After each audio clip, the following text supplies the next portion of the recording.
Thank you, everyone. So I'm sitting today, and the reason that I'm sitting today is because I am recovering from COVID still. And as probably most people in the room by now know, this thing really wipes you out. You feel really powerless. You feel weak. You feel like your brain doesn't even work. I hope my brain works well enough to talk with you guys today. But what it did for me, especially, as it has every time I have been sick, it has made me sit and wonder and be. I'm not someone who sits around a lot and just bees. I would consider myself a very type A, go out there and conquer the world kind of person. It is a very yang energy. I've been very yang in my energy my whole life, and yang is what we consider masculine, right? Go out there, conquer the world, competition, outcreate people, dominate, control. Our whole culture, in the West especially, is very much built on this energy. And with that comes fighting, and right and wrong, and good and bad. Gina, in her amazing, amazing talk, spoke about her family growing up. I too grew up with a man who had a lot of power, and he was angry, and he was a rageaholic. I learned from him that to be powerful, you have to be like that. You have to fight, you have to scream, you have to be loud in order to be heard. And I learned that women are weak and submissive, and we don't get a voice because the man is the one in charge. So, as a child, I saw that and said, no effing way am I going to be like a woman. I'm going to be like my dad. So I learned how to function in the world with this very intense, forceful, I'm in your face, I'm going to get what I want that way. Well, as you can imagine, that didn't always work out so well for me, right? That resulted in pissing people off. It resulted in alienating people, in having this force field, this wall around myself that no one could penetrate. Right? Being vulnerable, being sick, being weak, that was not allowed. So, in the brilliance of the divine universe and what we create, in my early 20s, I ended up creating an illness. An extraordinarily debilitating illness that nobody knew what it was for 13 years until we found out it was Lyme disease and chronic fatigue syndrome. What an ironic thing for a superwoman out there conquering the world to be hit with something she has no control over when her body is not functioning and when it's impossible to even get out of bed and function and do things. At the worst of my Lyme disease and chronic fatigue, I was in grad school. Any of you that remember grad school, what it was required to focus and think and create and do work and do internships and all of that. But I pushed through it. I muscled through it because I knew, I had learned from my father, this is how you do it, right?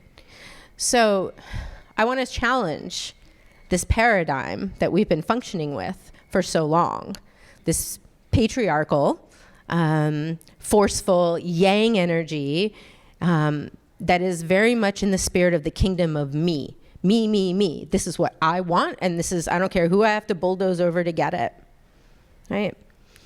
The feminine energy is very different, right? Yin energy is receptive. It's being. It's what we consider the mothering energy, the nurturing, the kindness, the caring. And what I would say is the empowering. Yeah, I'm a licensed clinical psychologist and I work in the addiction treatment field, but I also am an empowerment coach. And in my work with empowering people, which I really do across the board with all my clients, and at the place, the wonderful facility, Avery Lane, where I work, it's about empowerment. But I had to challenge my own notion of what empowerment meant, right? Empowerment doesn't mean be more like these men you see in positions of power, right? That was spoken about earlier. When you look at like the top executives and the top politicians and all of that, they generally are men. and they're following that traditional paradigm. That's not what I want to empower people to. The world doesn't need more of that. If anything, what we need is more of that yin energy, right? To be more rather than do more. Because when there's constant state of doing, our bodies are pushed beyond their limit and they break down. I see nodding heads. I think many of you can relate to this, right? So what does it mean to be receptive? What does it mean to just be, right? I am a huge fan of conscious recovery. I have contributed to the conscious recovery, a couple of the workbooks, and I've been teaching conscious recovery groups for the last 5 years at Avery Lane. And what I talk about a lot in those groups is how, much like TJ says, we're born into the world whole and perfect, fundamentally unharmed and unharmable. Like, that is our true essence. And then along the way, we start getting domesticated, as our friend Don Miguel Ruiz likes to talk about. We get domesticated, and we start getting those messages that Gina talked about. This is how you're supposed to act if you're a girl. This is how you're supposed to act if you're a boy. And if you're a boy, you don't cry. You don't show weakness. Anger is your only legitimate emotion you can express as a boy. That's what you're taught, right? And as a girl, you're taught to relate. You're taught to play nice. You're taught to be sweet and pretty, right?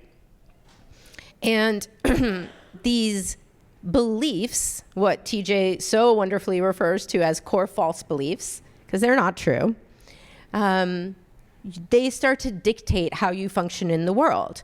And what it does is it separates you from your essential self, right? Your essential self is a beautiful combination of being and doing, of the yin energy and the yang energy, right? Children are out there. If you look at young children before they get super conditioned, they're these little beaming lights of love, and they're running around just being present in the moment, right? If their friend knocks them over, they may cry for a minute or two, they get up and they start playing again, right? They don't hold a resentment against their friend. They don't say, oh my God, I can never play again because something horrible is going to happen to me. They're not dwelling on the past. They're not worried about the future. They're just being. Children have a lot to teach us because we have forgotten. We have forgotten that joy of just being. Right? And if you're someone who grew up in a home like I did, where there was abuse, where there was force, where there was violence, or you yourself may have received abuse of some kind, that's going to give you some even more effed up ideas about who you are, right? Because children don't understand if I'm being abused, if I'm being neglected. Maybe it's because mommy, daddy, the teacher, the priest, whoever has some issues of their own, right? You don't understand that. As a child, you think if I'm good, I get rewarded. If I'm bad, I get punished. So if something bad is happening to me, it must be my fault. There is something wrong with me. And that's the seed of the core false belief.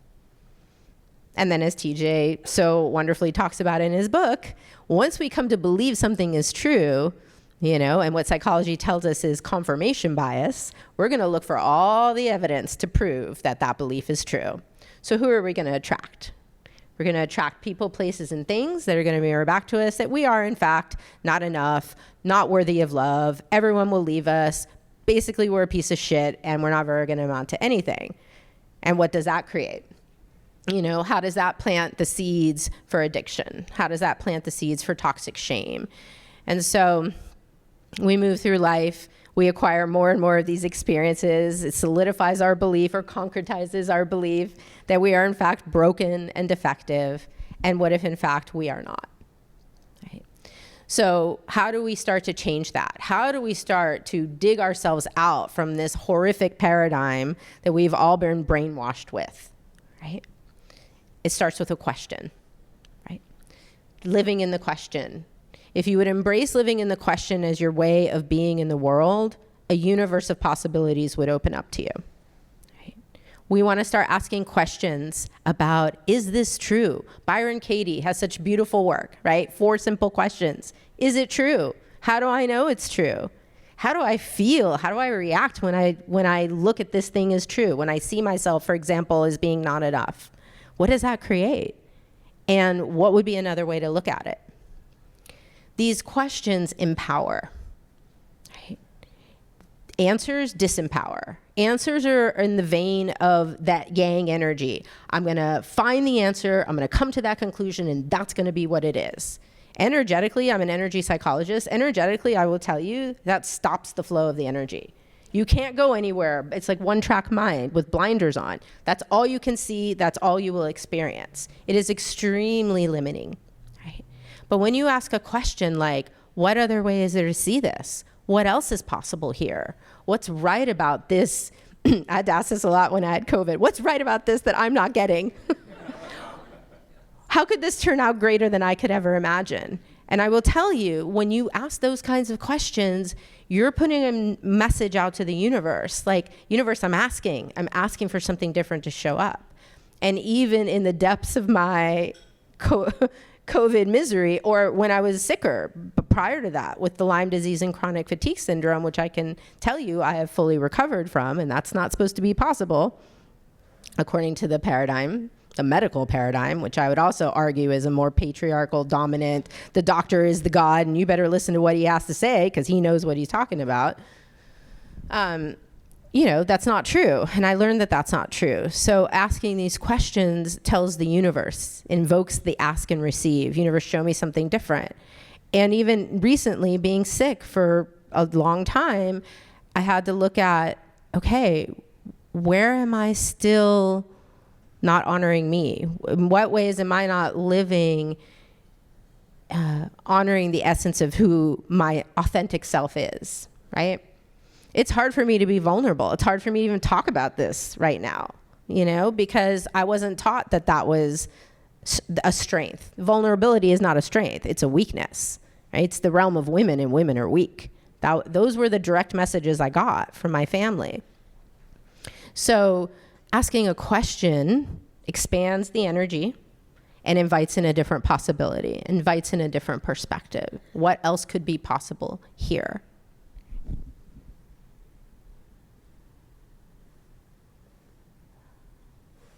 So for those of us that work in treatment and work with clients, I love this question. What if your clients aren't broken? We have this paradigm, again, in Western medicine and psychiatry and psychology that says we got to diagnose. We got to find what's wrong with these people, okay? And then we got to treat that diagnosis and fix them. That is an exhausting line of work, and it's super discouraging. I don't know how you all feel about that, but when I have to sit here with a human being that I can sense in them, that bright, joyful little being they once were, and I know it's in there somewhere, buried under a lot of crap, but I know it's in there and I can sense it, but I have to give them a label, and I have to say, oh, you're an alcoholic, you're an addict, you're bipolar, you're codependent. You have all these pathologies, all these things that are wrong with you. What is that actually creating in our field? Is it helping people to feel better about themselves? Or is it reinforcing the toxic shame that they're already functioning from, which is I'm not enough, right? There's something wrong with me. I'm never going to be able to change this. That doesn't work. So what else is possible? How else could we look at this?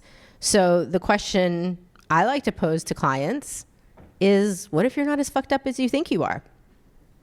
In fact, I actually wrote a book called that. It's coming out in December. And it's controversial. I get that in the title, but it speaks to the energy of it. All these people, many of you included, are walking around thinking you're fucked up, right? Because of these core false beliefs. You're basing that whole premise on a lie that you learned as a child because you didn't understand why people were acting as crazy as they did, and you figured it must be me, right? I'm the one that's messed up. There's something wrong with me. But what if there isn't? So how do we start to change the way that we see ourselves, which, as Gina so beautifully said, because how you judge others and how you treat others is a reflection of how you judge yourself, right? So it's always an inside job. It always starts with us. So how do we change the way that we see ourselves, which then allows us to look at others, clients, other people who live differently than we do, the enemy, the other color between blue and red, like whatever it is, how do we change how we see them is by changing how we see ourselves. So to me, the most critical work we do as treatment professionals is to question our clients and get them to question, what is it that I believe about myself to be true? Is it actually true? Where did this belief come from? And what other way is there to see myself? And the beautiful thing is we have so many tools now, right? We have so many tools that allow us to change the way we think. I will tell you, traditional talk therapy may not be it, right? To me, traditional talk therapy is like a dog chasing its tail, right?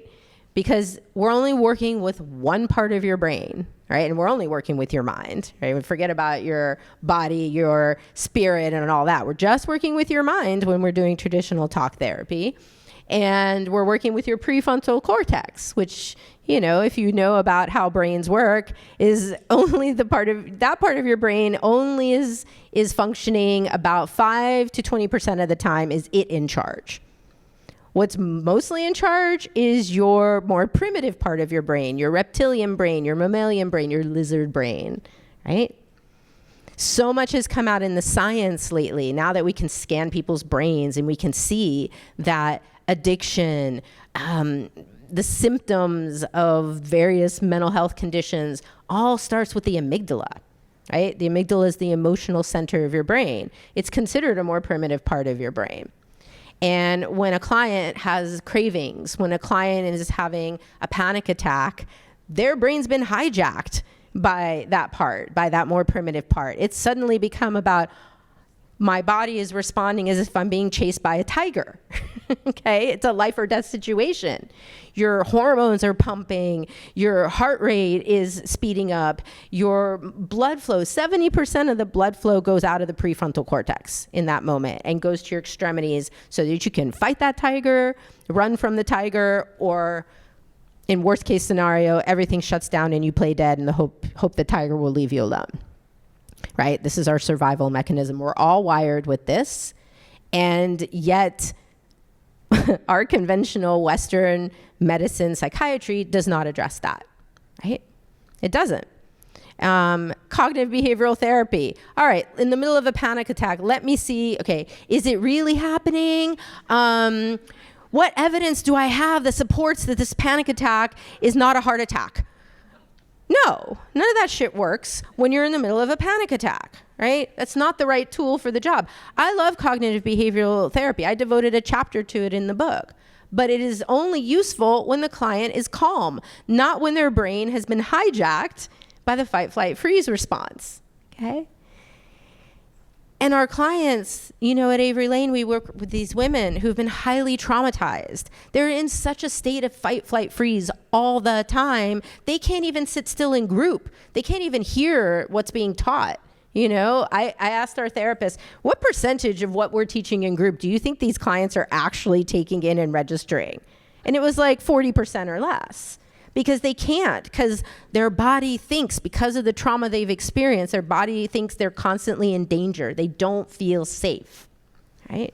So how are we possibly going to do this deeper work, this true spiritual work of questioning, who am I authentically, and how do I want to be in the world, and what are these lies I've come to believe about ourselves? That's wonderful, and we need to do that work. But we can't do it when we're in this constant state of fight, flight, freeze, right? So what I've realized in the 25 or more years that I've been in this field is that we have to first help people to regulate their nervous systems, right? And of course it starts with us, because I know many of you, like myself, are highly sensitive people. You may identify as empaths. And so when you're sitting in a room with a client who's highly anxious, how do you feel? I feel like I'm crawling out of my skin. My heart starts pumping and racing when I'm running a group, you know, and I can sense it in the room. Oh God, someone's super anxious in here, right? It's hard to focus. It's hard to stay on track with what I'm trying to talk about if I am feeling upregulated.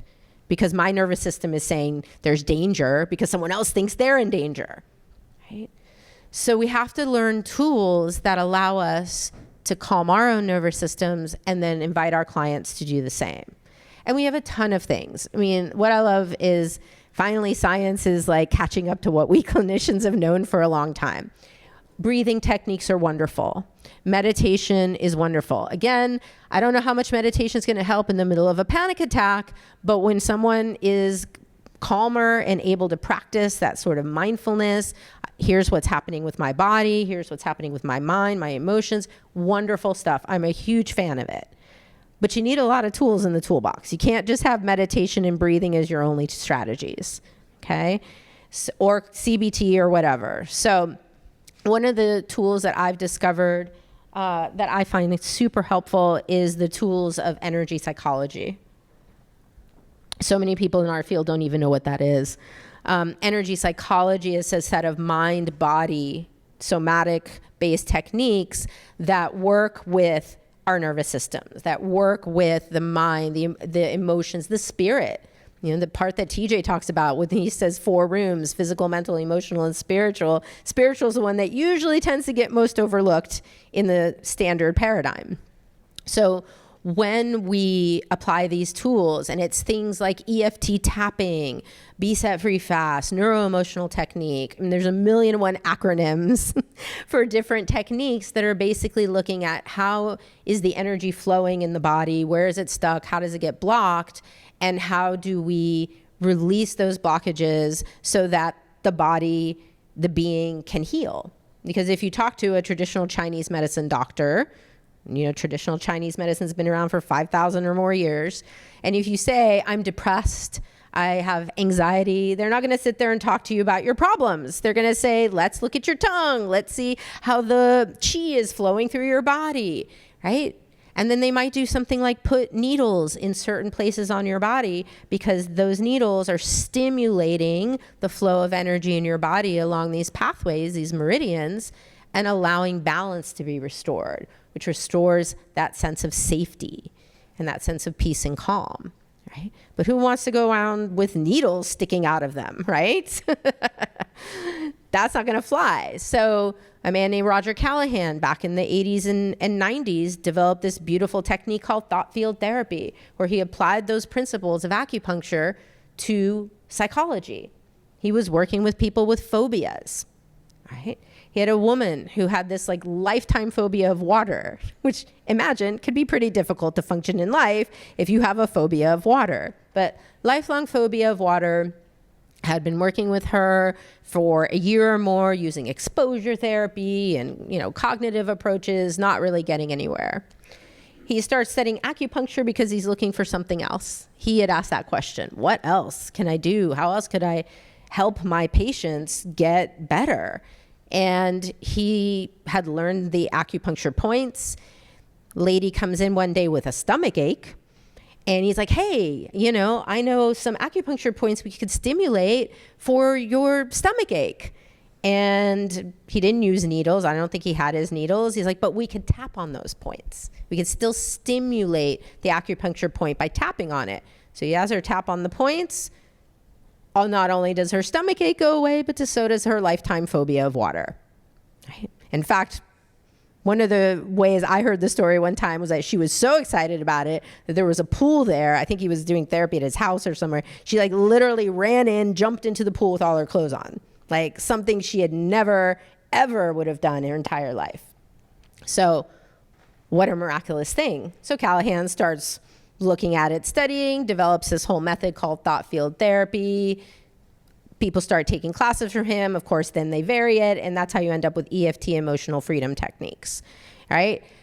And then Harvard Medical School, you know, and it's so funny because even in our field, so many people, the APA included, like to say that this stuff is really woo-woo and out there, right? Energy, chi, what are you talking about?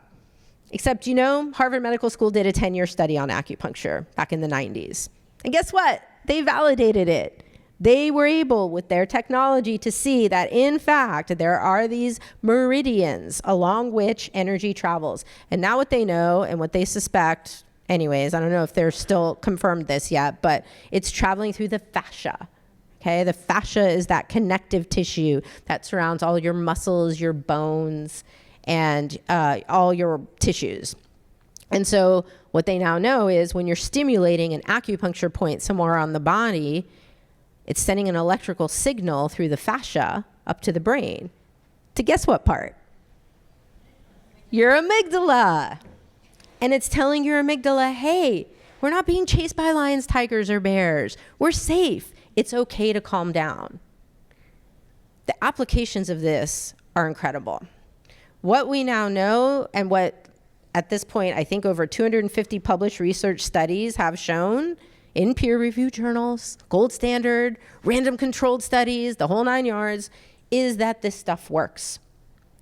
So how do we apply that? Right? I use EFT all the time in my practice. I use it with clients at the rehab to get them calmed down.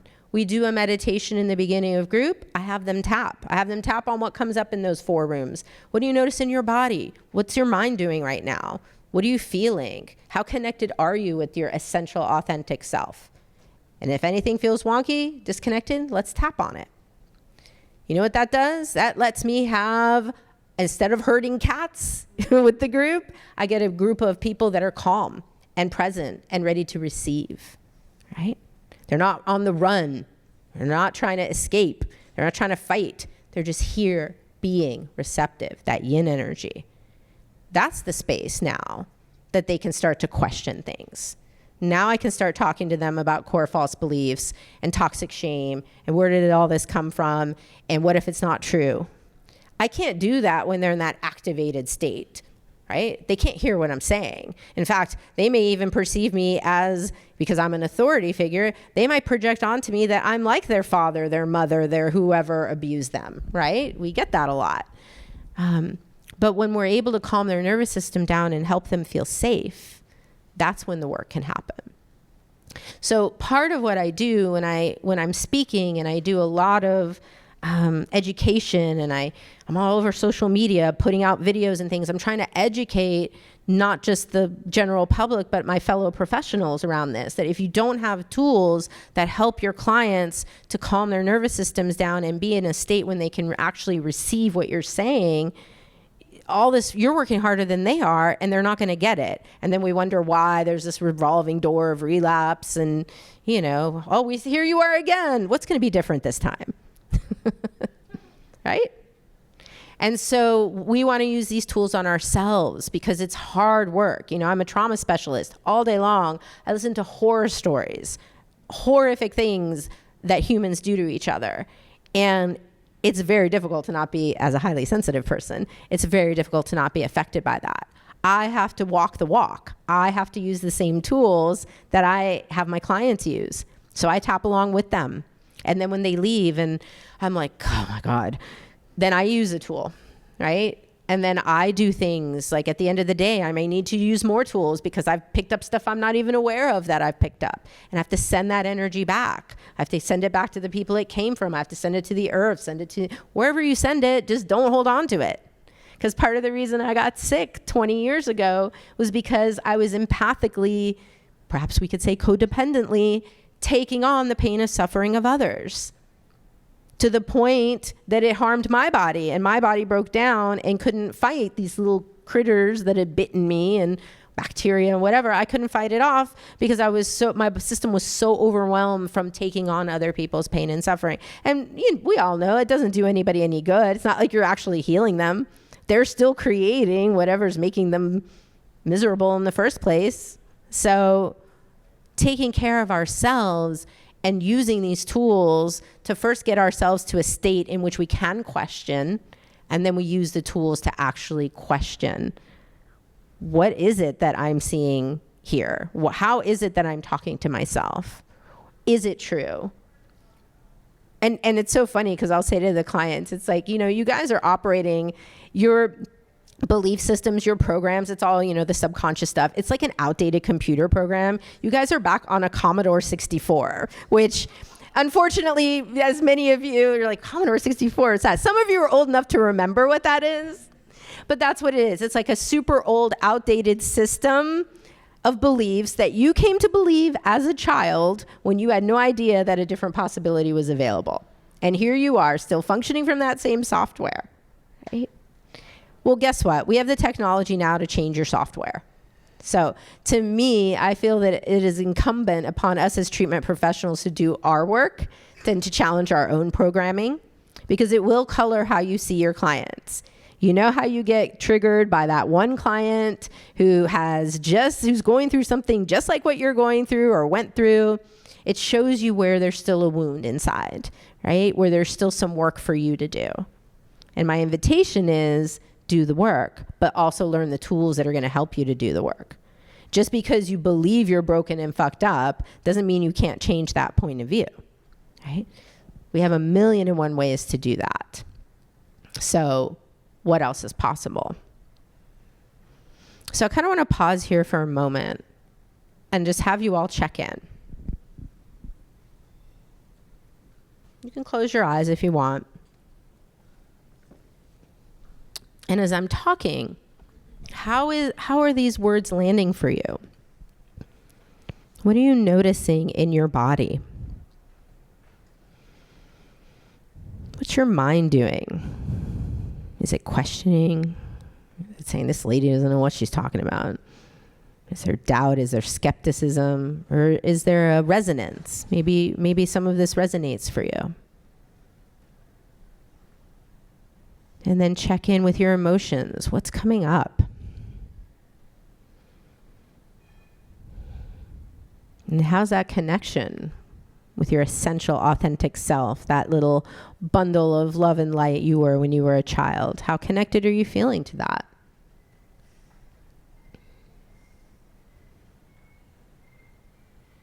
Okay, and then I would invite you to slowly bring your attention back. And let me get some feedback. What did you all notice? My body wants to move. Yeah, get up, move around. What if it's totally okay to do that, right? We force children to sit for hours at a time. Children who have so much energy and need to be bouncing around all over the place. And we say, sit there quietly, look at the board, raise your hand. Yeah, how dishonoring is that of children? What else? I get scared when I go into a dark, quiet place. Ah. And it starts to squeeze me. I get scared. Because dark, quiet places are where bad things happen. Yes. And so it's not even safe to be present with yourself. So I focus on your voice. Yeah. That brings me back into the moment right now. Right. For a brief moment, it scares the crap out of me. Yes. And that's so true for so many of our clients, right? Especially clients with addictive tendencies, right? I can't be present with myself because if I be present with what's actually happening for me, that's really scary. I'm going to remember things. I'm going to feel unsafe. So let me look outside of myself. Let me distract myself with anyone, anything, take a drug, a person, whatever, the device, constantly on the device, so I don't have to be present with myself because what feels true inside feels scary. But what if there were tools that you could use to help that? You know, Gina was talking to us about healing our trauma. What if, yeah, I'm working on it, right? We're all working on it. We're all works in progress. There's no final destination here, people. It's a journey. It's a journey. Yeah. What else?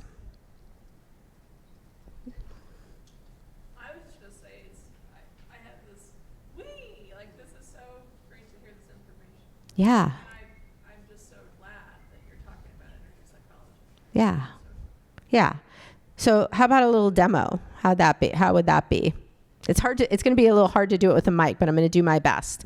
So I want you guys, from what came up in your little check-in, was there anything that felt what we might call a little more negative, right? Maybe a little fear, or maybe you noticed a discomfort. Maybe somewhere in your body there's an ache, a pain, like a tightness in the throat, something like that. Pick something.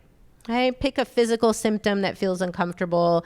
Maybe you're kind of fixated or ruminating about something. You're worried about a call you have to make later, or you're thinking about, oh my God, I have all these things I need to do, whatever, and it's creating some stress. Maybe there's an emotion you're feeling that's kind of uncomfortable. Maybe there's some anxiety, something. Okay? Just pick something a little more negative. And then I want you to really notice it. Okay, so when I feel anxious, what do I notice? Like I notice a tightening in my throat. There's kind of those butterflies in my belly. I notice my breathing gets kind of shallow, right? Notice the kind of the physical signs of it. Just really get a sense for it. And then give it an intensity rating, right? Very useful tool when doing this work is to have the person rate the intensity on a scale of 0 to 10. 10 is the most intense. How anxious, how strong is that sensation, whatever it is you got right now, 0 to 10, and make a note of it, okay? And then I'm gonna invite us to tap on it, right? So we start by tapping on the side of the hand. Doesn't matter which, it's the pinky side. Doesn't matter which hand, right? Just gently tapping. And what we're gonna do, because we know breathing also helps to calm the nervous system, I like to combine the tapping with breathing. So take a nice deep breath at each point we do, okay? Okay. And then we go to the inside of the eyebrow. Now you can do this with 2 hands or 1 hand. Obviously I only have 1 hand available. Inside of the eyebrow, where the eyebrow starts to meet the bridge of the nose. And once again, we take a nice deep breath. And we're remembering whatever that discomfort was. We're focusing on the negative with tapping at first. Then we go to the side of the eye, right? And we breathe. And then we go under the eye, right under the middle part, like where your pupil would be on the bone there. And then under the nose, right between the nose and the lip. Thinking about that discomfort, that tightness, that anxiety, stress, whatever it is. And then we go on the chin, which is right under the lip. In the center there, in that kind of like cleft part of the chin. Okay. And breathing. And then we go to the collarbone. The collarbone is not right on the collarbone. It's actually below the collarbone in that space between it and the rib below it. Your fingers just kind of fit really nicely in there.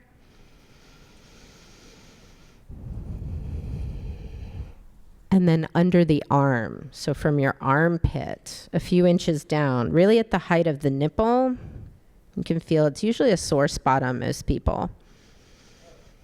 Yep, someone found it. And then the top of the head. And some people just do their whole palm. Some people do the fingertips because all the meridians actually end in your fingertips. And then you take a nice deep breath. We always end a round of tapping. Now, obviously, we could have done more rounds, but I only have so much time. So we just did 1 round. Now check back in, right? Notice if anything seems different in the body, in the mind, in the emotions. And recheck your stress number.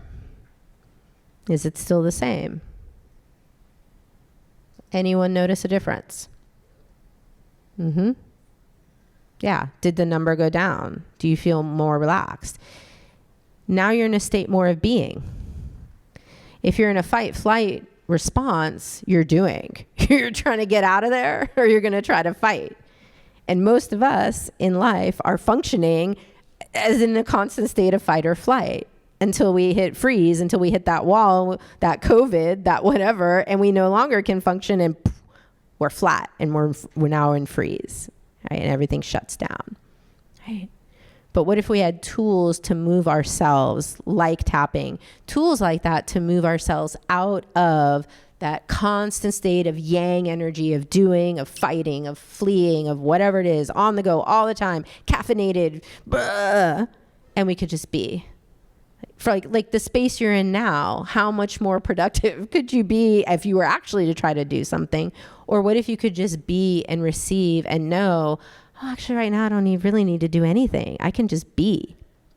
And when I'm sitting with my client, I don't have to be in my head thinking, how am I going to diagnose them? And what am I going to tell them that they need to do? You could just be present. Because just being present with someone is so incredibly healing. So we're going to open it up for some Q&A. Jeremy has a microphone. There's also, is there a microphone somewhere else? You've got it. He's going to be our microphone runner. So I'm curious to hear what questions or comments you guys might have about this.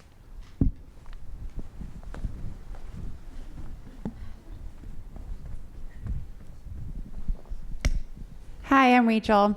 Hi. Thank you for everything you've shared. It's magical, and I feel like you're changing so many people's lives and perceptions, and including mine. So thank you. I was curious, is there, when you're in a state of being, I'm curious if there's evidence yet that shows where in the brain we are when we're in that state of being, so that if I ever have clients that are like, oh, you're talking that foo-foo shit, I can say, no. There's brain science There's behind brain science, Yes. bro. The thing that pops to mind is this wonder. I consider him one of my mentors. His name is Dr. Dawson Church. He is what I'd call like one of the OGs of energy psychology. And he's done a lot of research on this kind of thing, including the energy psychology stuff like tapping, but also meditation and breathing techniques and such. And he wrote an incredible book that came out in the last couple of years called Bliss Brain. I highly recommend it. He looked at all these different healing modalities and all the research on them and what happens when you do certain breathing techniques or meditation or whatever. And one of his studies looked at people's brains under an MRI. So he talks about all that research, and he developed his own brand of meditation called eco meditation. There's actually, if you guys go on YouTube and search eco meditation, you'll see like this 22-minute video of him guiding you through this meditation where he has you doing, you know, the tongue on the roof of the mouth in a certain breath of 6. He has you doing the heart math. If you guys have heard of heart math, breathing through the heart and doing some loving kindness, metta type meditation toward someone or something you love. There's a little bit of tapping involved. And what they have seen when he did a study where he had these people do that 20-minute meditation. Regular people do that meditation 20 minutes a day for a month.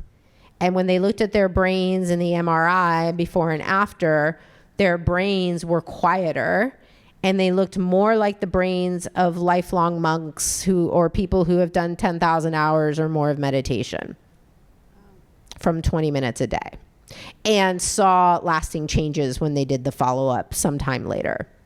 So he talks about, we have 7 bliss molecules. So it's things like dopamine and serotonin and oxytocin and all those things, and a chemical called anandamide, which is what they believe actually the cannabinoid receptors are activating. I mean, that's the thing, right? I interviewed Dawson on my podcast, and he said, you know, all your clients who are doing drugs and alcohol trying to like activate those chemicals to feel good when they could be getting it through this meditation, right? He's like, it's like being on like cocaine and ecstasy and marijuana and all at one time with no side effects and no hangover. And that's my joke with the clients too. It's like, you could do 5 minutes of tapping and calm down. That's way quicker than that pill or drink was going to take to kick in, and you're not going to get a hangover or get in trouble for it. So we have the technologies out there.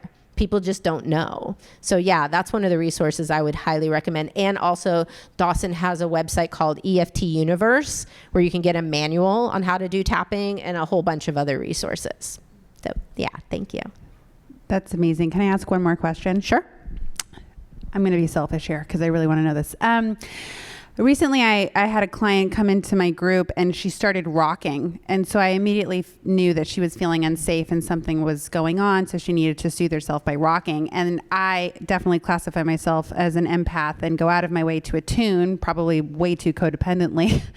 And I'm curious, I then started finding myself rocking because I was so connected to her.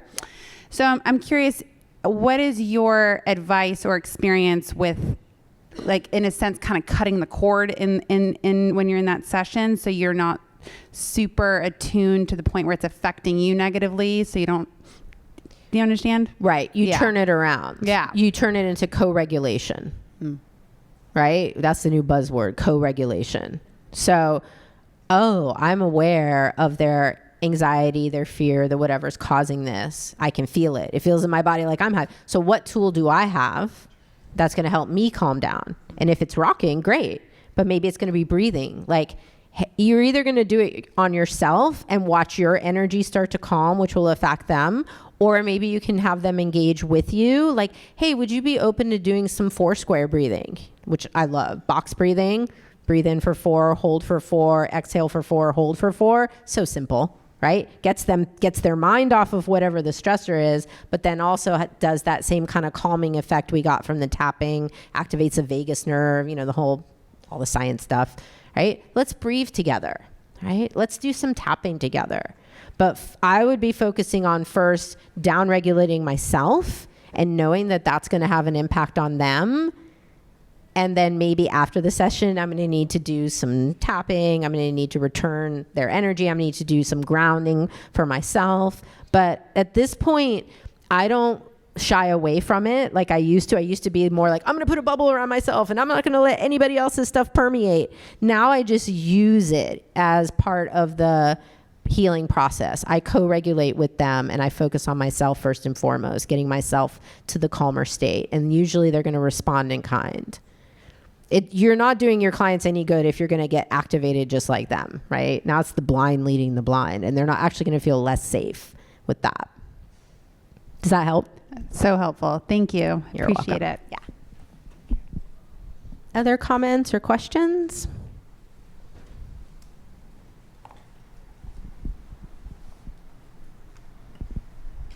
Okay. Hello, can you hear me? Yes. Is this technique, can it be used with children? Yes. Okay. Kids are so much easier actually because they don't have all the skepticism and doubt and judgment and all that. So kids are usually pretty open. Like, look, we could do this magic thing that will help you feel better. And they're like, yeah. So yeah, it's actually being used in a lot of schools and stuff. It's really kind of cool how it's found its way. It's even used in like prison systems and stuff, which is kind of amazing. But yeah, kids do really well with it. Yeah.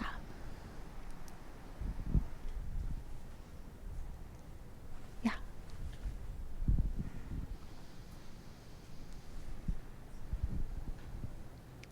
For people who are skeptical, how do you handle just skepticism when you're showing them this really wacky tapping thing? I don't fight the resistance, right? I roll with it. I might probe a little bit. Well, did you know there's a lot of science behind this? I might, try to explain some of the science.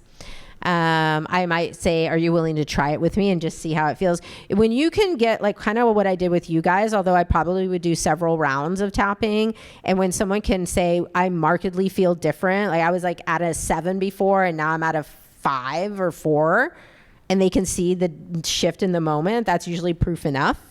Or I can direct them to the ACEP, the Association for Comprehensive Energy Psychology's website, and say, have at it. There's a ton of like research and stuff on there. And if they are still resistant, then I say, you know what, this might not be the tool for you. Let's try something else. I don't have an agenda. I don't need to do the yang force thing. I know I kind of deviated from like the feminine topic. But I don't do that yang forceful thing of trying to convince them that I'm the doctor and I know what's right and you better do what I say if you want to feel better. I don't ever try to push an agenda like that on anyone. Yeah. Does that answer your question? Great, thanks. Anyone else?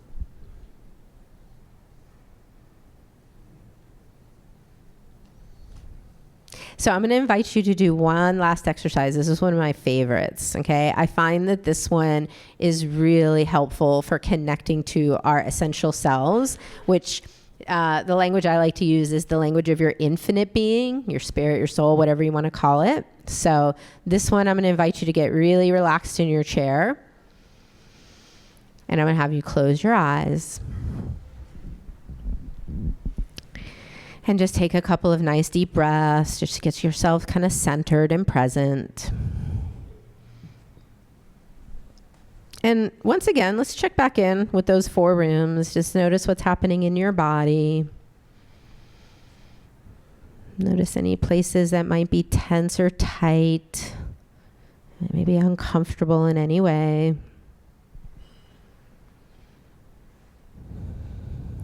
Check in with your mind. Notice if your mind is clear and focused, or maybe it's more scattered, distracted. Maybe it's making laundry lists. Just notice. We're not trying to change anything. We're just noticing. Check in with your emotions.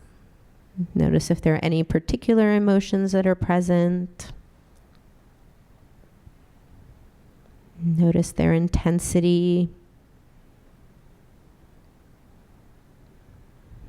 Notice also how emotions are connected to those thoughts. And you also feel them in your body. See, all the four rooms are connected, as TJ talks about, with halls and doorways.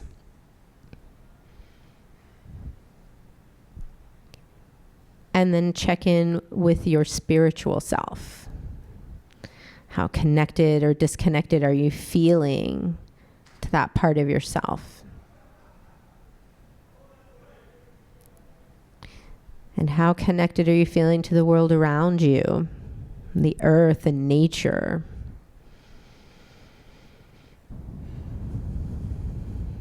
And your connection also with the universe and source or spirit, God, higher power, whatever that is for you.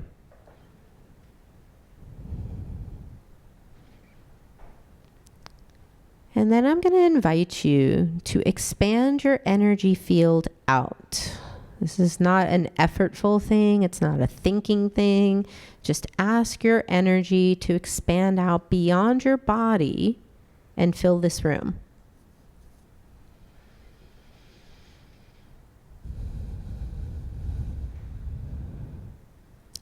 And then let it expand out even more to fill this whole hotel.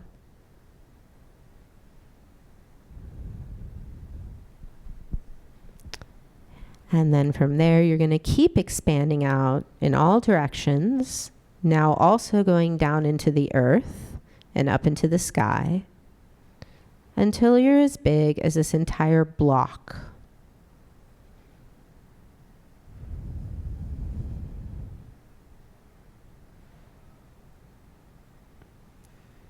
And then let yourself keep getting bigger and bigger, all directions, until you're as big as in the entire city of Costa Mesa.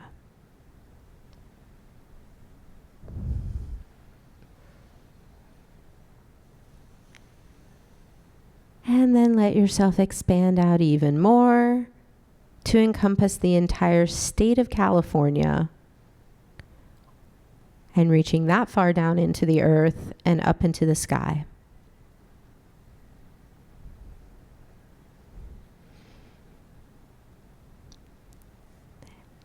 And then let yourself become as big as the entire United States, coast to coast, encompassing all the mountains and the rivers and lakes, deserts.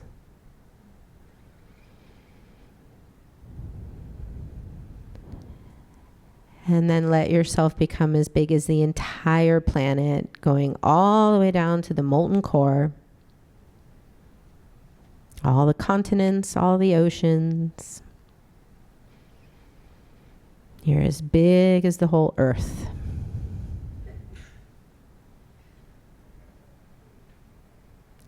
And then you're going to keep expanding out. Now you're going to be expanding out into the solar system, moving out and through the sun and all the other planets. Reaching into our galaxy, expanding out through the stars and the comets and the black holes and all the other suns out there. And then moving a little faster now and expanding out through all the hundreds of other galaxies and thousands of other galaxies. And millions and billions and even trillions of other galaxies that science tells us is out there, all the way out to the infinite reaches of the universe. This is your true essence. This is the space of you as the infinite being you be. Beyond this time, this space, this identity you have here on planet Earth at this time, this is who you truly be. Being. You're not doing anything. You're just being. From this perspective, notice some of those things that came up when you checked in before. The discomfort in your body, the mind that ruminates, emotions of various kinds, stressors of various kinds. What are they like when you're expanded out like this?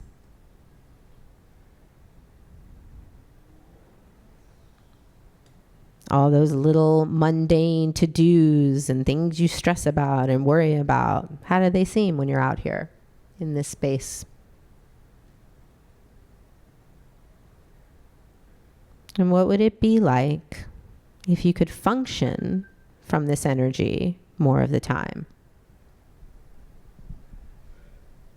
If you were present with clients in this space and inviting them to this space? Would there be a problem? Would there be a pathology? Would there be a fight? Who's right and who's wrong? This is my invitation to you all to be this space, to be your true being. And as you bring yourself back to planet Earth and to our conference, see if you can maintain this expanded space of awareness. As you slowly start tuning back into your body, your 5 senses, feeling the chair beneath you, wiggling your fingers, your toes, whenever you're ready, slowly and gently opening your eyes. Thank you.